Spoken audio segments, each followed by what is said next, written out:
In a triangle A B C, angle A आपको दिया है हाफ बी के बराबर है और एंगल ए किसके बराबर है, 1/6 एंगल सी के।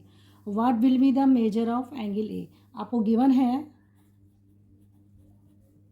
एंगल ए किसके बराबर है, हाफ एंगल बी के, ठीक है, और एंगल ए किसके बराबर है, 1/6 एंगल सी के। हम ऐसे भी इसको लिख सकते हैं, ठीक है। अब इसको angle A equal to half B, इन सब को दोनों को हम किस टर्म्स में लिखेंगे,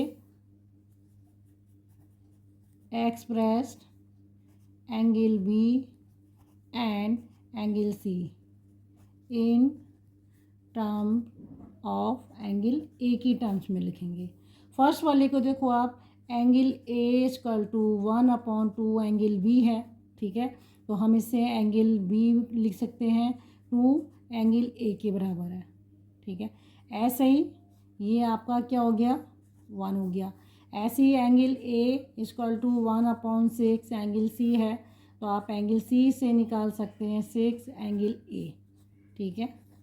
हमें पता है sum of all angles of a triangle कितना होता है, 180 डिग्री, ठीक है।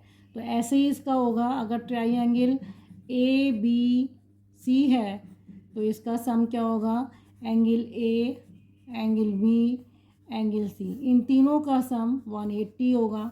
Angle A plus angle B कितना दिया है, यहाँ से आप लिखेंगे 2 एंगल ए के, प्लस एंगल सी यहाँ से देखेंगे आप, ठीक है। एंगल बी की वैल्यू आप यहाँ से देखेंगे, एंगल सी की वैल्यू 6 एंगल ए, 180 डिग्री हो जाएगा, ठीक है। अब 2 एंगल ए 6 और ये कितना हो गया 9 angle A, 180 degree. Angle A आप फाइंड कर लेंगे 180 डिग्री अपॉन 9, देन 9 से काटेंगे तो 20 आ जाएगा। तो एंगल ए की वैल्यू कितनी हो जाएगी, 20 डिग्री, और हमें यही फाइंड करना था, ठीक है।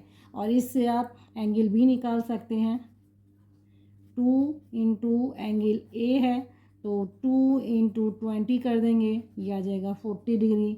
Angle C 6 into angle A है तो 6 इंटू 20, 120 डिग्री। तीनों का सम करके देख लिए, 120 और ये 40 और 60 कितना हो गया, 180।